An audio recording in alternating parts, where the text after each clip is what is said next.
Hey everybody, thanks for tuning in. It's the Teddy Rose Show. I'm Theodore. It means a lot to me that you're taking your time watching this. So I'm going to get right into it real quick. This is the rebuild video on my E83 X3, aka Becky. I'm pulling the stock 2.5 out and I'm putting a 3 liter in it. And in the meantime, I'm also going to do a few other upgrades to the 3 liter as well. And I want to port the M54 B30 head to get it to flow on par to an M50 head. I'm quite confident I can get to those kind of numbers.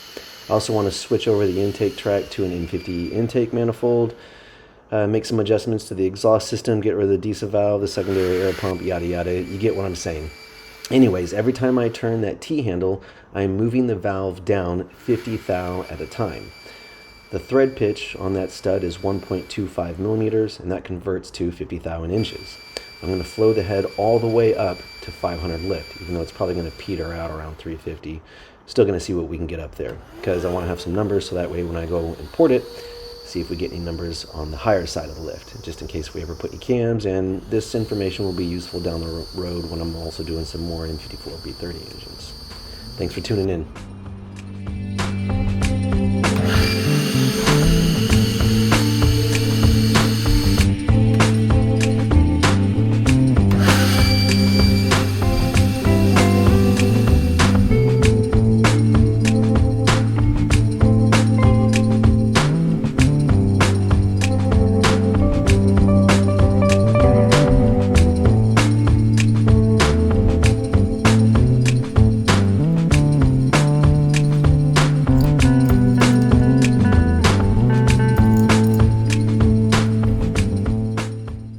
I got to give a special shout out to my father for fabricating up these nice jig fixtures that have the right angle of the dangles to be able to get this job done. He also made some good cutters too. Originally this was all intended for porting M50 heads. I'm going to convert some of this over to porting M54 heads, come up with some new methods. There are some differences between M50 and M54 heads. You can only go so far on an M54 head before you get into coolant. Be warned. By the time I'm done, each port is going to have 4 cuts in it. That's 2 on the sides, 2 on the roof, and I'm also going to have to rework the short side radius, clean up the bowl, blend that all into the roof cut, and make sure that there's no sharp, hard edges. And then finish that all off with a 3-angle valve job.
The profile gasket on an M50 intake is different than an M54, and I had to get that D shape corrected to an oval shape. How did I do that?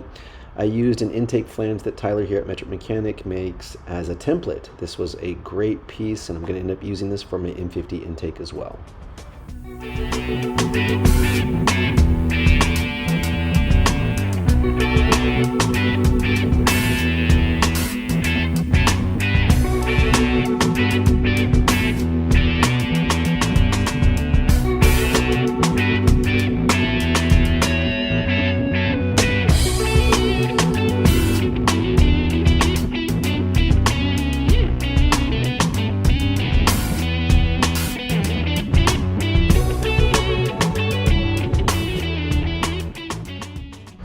This is a vacuum checker. Now that I've got the exhaust side seats done, I'm going to use this nice little handy tool to check myself.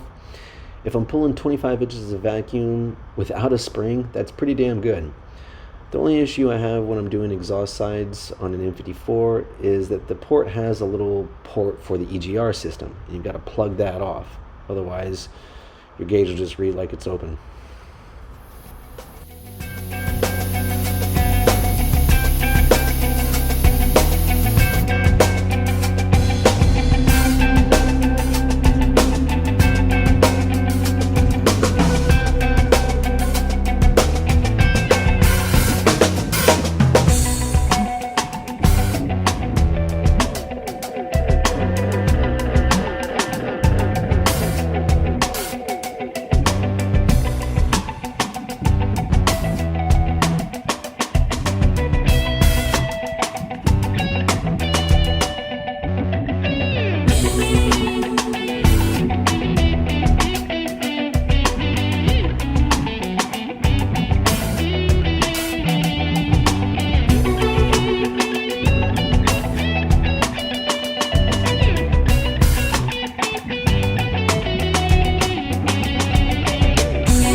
It's time to reflow the head with all that work I've done to it and see what kind of gains or losses I have. Those dummy springs came from an M30 rocker shaft, and I'm installing a Metric Mechanic custom valve spring compression tool that moves the valve 50 thou at a time off the seat.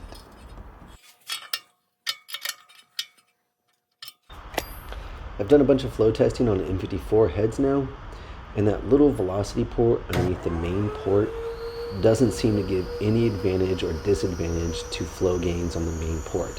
I've closed it off, I've left it open, done several runs either which way, and I can't see that little port doing anything for the main port.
After going through and spending a lot of time cleaning up all the parts, I've noticed that the exhaust valves have some severe pitting and cavitation. The seats are basically beaten out. This is not uncommon. Unfortunately, we do see this from time to time.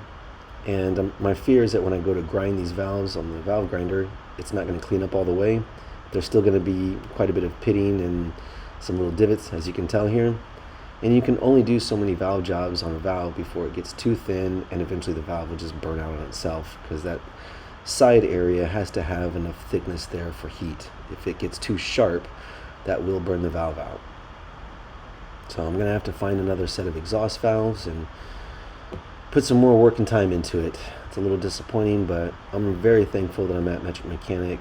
I've torn apart tons of heads. I know there's some extra exhaust valves, so I can make this work out. It's not the end of the world.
So one thing that works really good, carb spray and some coffee filters. I saw this on like Instagram or YouTube Shorts or some shit.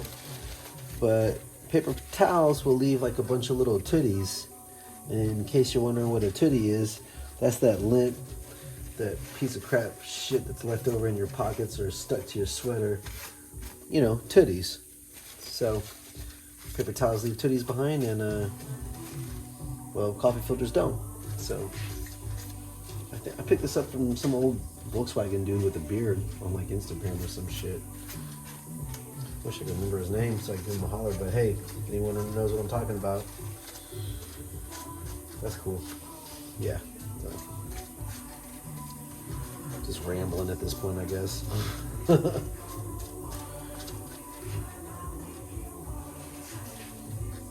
Nice finish. Ready to assemble.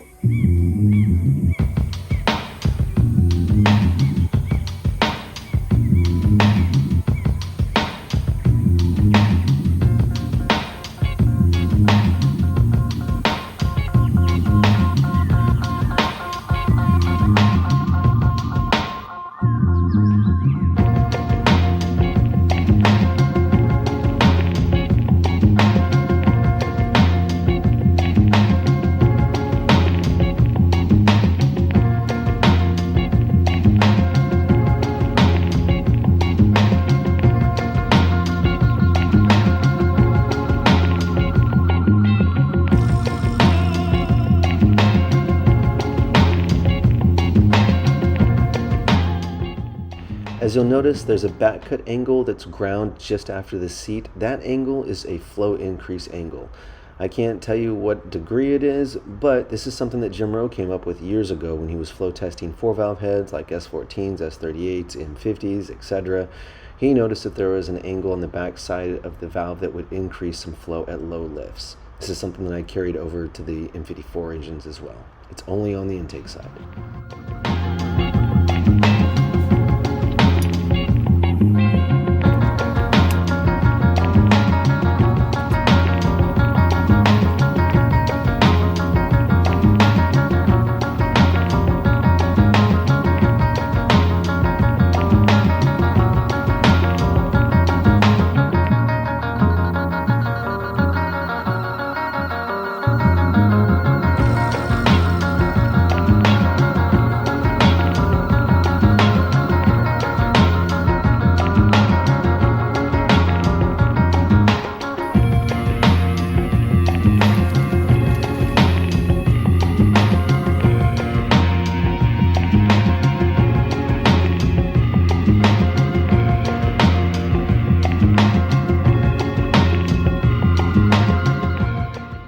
Whenever I drive on a valve guide seal, I use a little bit of grease on the inside of the seal.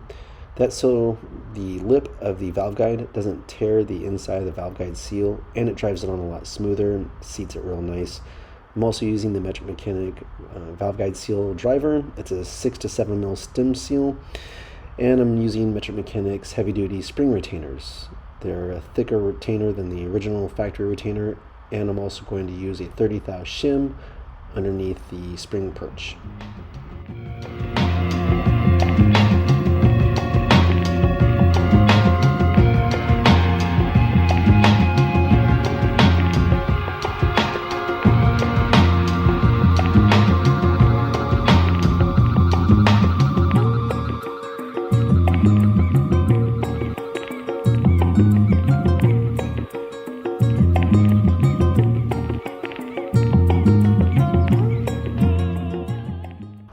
When you're doing the assembly work on an M50 to M54 head or an M42, I would highly recommend this valve spring compression tool by Metric Mechanic.